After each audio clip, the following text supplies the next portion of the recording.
hadduu khalad dhacana cududaaro innaga waxaa ugu badan oo dadka baabka qodob damaan ugu tegi doonaaye cududaar la-aantu dhib ay keentaa innaga waddankan waa aragteen ikhwaani dhaqanka gaalada weliba gaalada waa kufaar haddana waa aragteen wax yar hadduu kugu dhaw wuxuu ku leeyahay ismay force soomaali arag أنا وان كاخل دمي إقرأ اللي أهو أم سور إقرأ اللي أهو عفوا بكل قفكي إنه ما بنقع النبأ وهذا اللي كرت إني نان كلمة داس أنت بدن أقولين ده أو ضد بدن كل محسوسا وحيابها إنك أقن كنا وأنت بدن كوب يسكرسني على الأضيق كلمة كتلعصار ما نقعنا وأنا حسنتها ما نقعنا إقرأ اللي أهو ما نقعنا أنت بدن وح يردي قال أنا وقرت وح يربكس يلا يا بيسام هدات في صدقن كوا وينات في صدقك وحارك يسا عنق يربي وضعتها ما المالتي مجرأها كل جري عنق يربي وضعتها كوفيات بوضعتها تبها الله جريان وهوي مركزي وحيلا ده هبل مرة بتاعنا كوفيات دكوهاي جوان تمي تكيد إن كوفيات دكوهاي مرة بتاع مركزي وحلي ها ودي بيا مركزي وحلي ثانك يو مركزي ليه نوال كمان سيري وهوي عنق يصدق سنة 4 سنة جري والله يا سو حسيت ضد كان أخن كهذا سويا marka waa inaad baratid haddii khalad yar kaa dhaco dadku waxay tiraahdaa iga raallahu waa anaa khaldamay ha ka baqin waxay culimadu dhahaan xataa beeda shiciraha ku yimid qofka cududaarta waa wax ku tusaysa qofka sharaftiisa qofka cududaarka qofka aqbalana waa wax ku tusaysa midka kale sharaftiisa haddii lagu cududaarta aqbal haddii khalad kaa dhacana cududaaro qodobka sideedaad intaana kaas ka bixin athar yar baan idin xusuusin lahaa cabdullahi ibnu mubarak wuxuu yidhi المؤمن يطلب معاذير أخيه قفك مؤمنكم مر البحور هذه ولكن عدودار هديسة مر البحور هذه إلا عدودار تحس لا عدودار كيس بالفيري قفك مو عدودار تكعقبر والمنافق منافق يطلب عثراته منافق وحور هذه قاعدة عوضة لنا حلم بفيرم يا منافق لأن النقل نساس وكله قلب كيس الديدة الحوية أخي المدارات والليب كيس الديدة تضمن ليه بنصقنا أنت منك قاطعه ويكفرن ده لكن ولو أسير ورنا المدارات مدارات كحوي ووحى إنجو ضد بدن وحيقول قانان خير مجالين لكن سلاس أمها وإن القف كتير أبيجو أجيدا قف كان إن وحكى خلدينهين إن الحوجة يجي جلسة صوت ويسيد سوء وفرح قف وأسود وهذا أو حتصال عن لجوري النبي صلى الله عليه وسلم حديث بخاري وري عائشة وحيلاد هاي نبا إن رجلا استأذن على النبي صلى الله عليه وسلم نبا النبي إذن ويديسته فلما رآه مركو النبي أكي قال وحير بئس أخو العشيرة أرابك كحن مدرتا نكام ومركو سوق لي نبي أكي وأني أبقنا خبيثة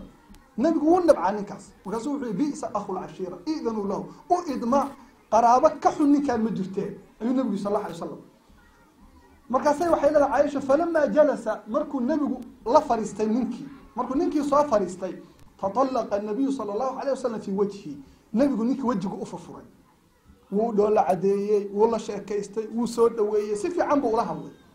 وانبسط إليه وأفرفرمي فلما انطلق الرجل نينكي مركو تري قالت له عائشة وحكت يا رسول الله حين رأيت الرجل قلت كذا وكذا نينكا مركز أركتي صاحي أساس باتري وحبات كشاكتي وحاتري بئس أخو العشيرة وحنت مركا أي بنانتها قفك حن واتلي هذا فاسق آتك أحنك إن حمان شيء تحن معها النبي وحي صلى الله عليه وسلم يا مركز وحيتي مركو كل فريستين وأوفر فرنتي وجهها أوفر فرتي النبي وحي يا عائشة متى عهدتني فاحشا عائشة قرمات أردت إن نلقى حن هذا الحن ولقى ميادي وأردت هذا الحن وقلفسا مركز النبي وحي إن شر الناس عند الله منزلة يوم القيامة من تركه الناس لقاء فحشه dadk ugu xun qiyaamada waa qofka dadku ay ka cararaan say uga nabad galaan xumaantiisa xadiid kale wuxuu lahaa fa in ushira ilayhi al-asabi'u fala ta'uddu qofka hadii faraha lagu fiiqo waa qof aad u xun hadii la dhaho kiiba soo socda kiiba soo hadlay telefoonka marka soo dir dadku ay uu ninka guriga la uu dhaho hay dhibi waa kii uu caay ama markuu ku arko la kala yaaco la kiiba soo socda ma fiican marka inaad u furfuranti mudaaraad baa la yiraahdaa واتان له أن أهنا مر والبا عيال كاجا أكل إن التشجيع السوت وفي عنته ما شاء الله كي قرآن كصوب أصيف عن إن أصيف عن ولا مش حاس كاجا أكل إن ذوح بدأ هو في عنته راشد بكرسينا ده ما شاء الله راشد كاجا حاكم عن بضر markay labisato waa ma sha Allah qof cajiib saad u egtahay adduunka adaa ugu qurxoon gabadhu ninkeeda inay tiraahdo ma sha Allah adaa dadka ugu qurxoon adaa ugu xoog badan adaa saana adaa ugu caqli badan qofkii in la dhiirigeliyo munaafiqnimo ma aha munaafiqnimada iyo mudaaraadku waxay ku kala duwan yihiin mujaamalada ama munaafiqnimadu waa qofkii oo diintii aad qariso ood kala xishootay sad u raaligeliso fiiriba waxaad aragtay asagoo bidixda wax ku cabay markaasuu wuxuu ku yidhi labada gacmoodba ilaahay baa abuuray markaasaad shib ka tiri himaasha shiba iska tiri waad u qasashay waxaa caddaynaysaa inuu raalli ka tahay waa munaafiqnimo ama waad ka xishoota waxaa istira hadaad u sheegtay ama ku dhibsadaa waa munaafiqnimo laakiin mudaaraadku waa adduunyada wax ku saabsan qofkii oo lagu dhiirigeliyo oo qalbiga loo dhiso mudaaraadka haddaad dadka mudaaraad u samaysid ood qalbiga u dhisa way ku jeclaanayaan idinka u fiirso labada waalid oo ciyaalka dhashay hooyada iyo aabbaha ama macallimiinta dugsiga dhiga waa wax practical aan aragnay midka ciyaalka niyada u dhisay jecel yihiin soo ma ciyaalka hadday hooyadu dhahdo cunuga niyada u dhisto iyadu dhinaceeda aadaya hadduu aabbuhu niyada u dhiso ma sha Allah cunugeyga u isagu aadaya mudaaraadkaas dadku isku jeclaadaan qodobka saddexaad ikhwaani waxaa weeye istidraaju shakhsi al-aakhar biqowli nacam qofka kale inaad ku qabatid shabaq weeye shabaq aad dadka u dhiganaysa camal kelimada nacam wax kastoo ku dhaho nacam inaad dhahay innagu waxaynu haysanaa munaafiqnimo innaga laabeenaa badan waxaan la yaabi jiray waxaan arki jiray wiil yar oo meel arday aan degenin buu wuxuu ku lahaa makhaayad markaasay ardadu maanta waxbay weydiinaya waxay leeyihin shah buu u keenaya waxay leeyihin sonkor ii keen dheeraada markaasuu intuu qaso wuxuu dhahaa yaa akhi wahal nacrifu laa annagu laaba ma naqaanaba kelimatu laaba ma aqaanaba wax kasta gurigaaga saas dhe markay gabadhaad saan yaa ukhti hal nacrifu laa anigu laa maba aqaanaba waxa arki nabigu laa ma aqoon ma dhihi jirin sal allahu alay wasalam kelimatu nacam qofka wax kasta ninka xataa saaxiibkaa ah haddaad addoon camal u noqotid asna addoon buu ku noqonaya haddaad sayid iska dhigtid sayid buu iska dhigaya xaaskaaga haddaad addoon isaga dhigtay addoon bay ku noqonaysaa hadday iyadoo addoon ninka isaga dhigto ay u khidmayso oo sida addoonta ugu jajabnaato addoon buu u noqonaya waa kuwii salafka saxaabadu gabdhahooda ku dhihi jiray maxay dhihi jireen yaa bunayati kunii lahu amatan yakun laka cabdan addoon u noqo addoon buu ku noqonaya adigana ninkaaga fiiri waa kelimada nacam in qofka lagu qabto mar walba nacam inaad dhahay midda tobnaad ikhwaani caashiran midda tobnaad waxaa weeye tacaatuf atacaatufu maca aaraa'ihim wa ragabaatihim dadka ra'yigooda iyo waxa ay ku hadlayaan iyo raqabaadkooda qofku feelinka waxa uu dareemayo inaad tixgeliso tixgelintaas wax weyn bay keenaysaa qofku ra'yigu jeediyey hadhihin hala soo boodin negative hadhihin may anu ma kugu waafaqsanin waxaad dhahdaa ra'yigaagu waa fiican yahay waa hadal muctabar ah ma sha Allah waa fiican tahay anigana waxaan ku ziyaadin lahaa saan iyo saan iyo saan waa iswaafaqaysaa fiir